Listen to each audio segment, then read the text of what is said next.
Hello views, welcome to DJMS Tamil channel. Aaha Kalyanam சீரியலுக்கான upcoming எபிசோட்ல கிட்ட அந்த போட்டோ கிடைச்சு ஐஸ்வர்யா கிட்ட போய் கேள்வி கேட்கறாங்க. என்ன இதெல்லாம் அப்படின்னு சொல்லிட்டு, என்ன மகா என்ன போய் சந்தேகப்படுறியே, நான் இந்த மாதிரிலாம் பண்ணுவேனா அப்படின்னு சொல்லிட்டு கேட்கறாங்க. நான் அவன் கிட்ட ஃப்ரெண்டா தான் பழகி இருக்கேன், அவன் தான் ஏதோ பிளாக்மெயில் பண்ற மாதிரி இந்த மாதிரி ஒரு வேலையெல்லாம் வந்து பண்ணி வச்சிருக்கான், தயவு செய்து என்ன நம்பு மகா அப்படின்னு சொல்லிட்டு கிட்ட கெஞ்ச, சரிக்கா நான் உன்னை நம்புறேன் அப்படின்னு சொல்லிட்டு மகாவும் ஏத்துக்கிறாங்க. இன்னொரு பக்கம் மகாவுக்கு போன் பண்ண மதன் என்ன பண்றாங்க, இதோட இந்த விஷயத்தை நம்ம முடிச்சுக்கலாம், கடைசியா எனக்கு இவ்வளவு பணத்தை கொண்டு வந்து கொடு அப்படின்னு சொல்லிட்டு பேசுறாங்க. எதுக்காக உங்ககிட்ட பணம்லாம் கொடுக்கணும் அப்படின்னு சொல்லிட்டு கேட்க, இல்ல ஐஸ்வர்யா நீ தயவு செய்து இப்ப கொண்டு வந்து கொடுத்தா இதோட இந்த பிரச்சனை முடிச்சுக்கலாம், அதுக்கப்புறம் நான் எதுவும் வம்புக்கு வரமாட்டேன் அப்படின்னு சொல்றதன் பேர்ல என்ன பண்றாங்க, ஐஸ்வர்யம் யாருக்கும் தெரியாம பணத்தை கொண்டு வராங்க. வீட்டுக்கு வெளியிலே வெயிட் பண்றேன், அங்கேயே கொண்டு வந்துரு அப்படின்னு சொல்றதன் பேர்ல ஐஸ்வர்யா என்ன பண்றாங்க, பணத்தை எடுத்துட்டு போறாங்க. இன்னொரு பக்கம் இதை பார்த்த கௌதம் என்ன பண்றாங்க, சூர்யாவை எப்படியாவது இதை பார்க்க வைக்கணும் அப்படின்னு சொல்லிட்டு சூர்யாவையும் கூப்பிடுறாங்க. இதை பார்த்த ஐஸ்வர்யா எதுக்காக இப்படி என்ன தொல்லை பண்ற அப்படின்னு சொல்லிட்டு பலால் நிறையவும் செய்யறாங்க.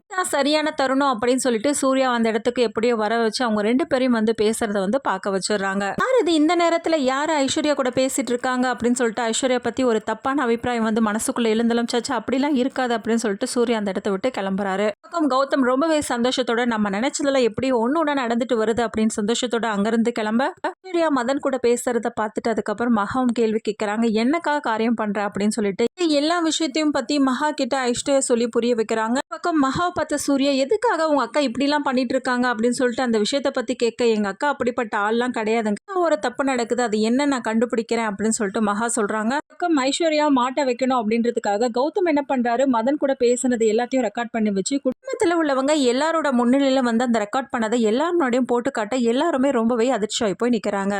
ஒரு பொண்ணை தான் நீங்க எல்லாரும் எனக்கு சேர்ந்து கல்யாணம் பண்ணி வச்சிருக்கீங்க அப்படின்னு சொல்லிட்டு ஐஸ்வர்யா ரொம்பவே தப்பா காட்டுறாரு எல்லாரும் முன்னாடியும். எல்லாத்தையும் பார்த்துட்டு இருந்த சித்ரா தேவி, இப்படிப்பட்ட பொண்ணு என்னோட பிள்ளையோட வாழ்க்கையில இருக்கவே கூடாது அப்படின்னு சொல்லிட்டு கழுத்தை பிடிச்சி வெளியில தள்ள போறாங்க. நம்ம இதெல்லாம் ஐஸ்வர்யா மயக்கம் போட்டு விளறத பார்த்த சித்ரா தேவி இதெல்லாம் நடிப்பு தான் அப்படின்னு சொல்றதுக்கு அப்புறமா குடும்பத்துல உள்ளவங்க என்ன பண்றாங்க, கூட்டிட்டு போய் செக் பண்றாங்க. ஐஸ்வர்யா கர்ப்பமா இருக்கா அப்படின்ற விஷயம் வந்து தெரிய வருது. இதனால குடும்பத்துல உள்ளவங்க எல்லாருமே ரொம்பவே அதிர்ச்சியாய் போனிக்க, இந்த விஷயத்த கேட்ட கௌதம் இந்த வயித்துல வளர குழந்தை என்னோடதே இல்ல அப்படின்னு சொல்லிட்டு பளிச்சுன்னு சொல்றாங்க. ஐஸ்வர்யா டென்ஷன் ஆனது மட்டும் இல்லாம கௌதமோட கணத்தை காட்டி பலால்னு அறைய ஆரம்பிக்கிறாங்க. குழந்தை உங்களுக்கும் எனக்கும் பிறக்க போற குழந்தை தான் அப்படின்றத நிரூபிக்கிறேன் அப்படின்னு சொல்லிட்டு ஐஸ்வர்யா சொல்றாங்க. அதுக்கு உறுதுணையா மகாவும் நிக்கிறாங்க. இதோட இந்த ப்ரோமோவை முடிச்சிருக்காங்க.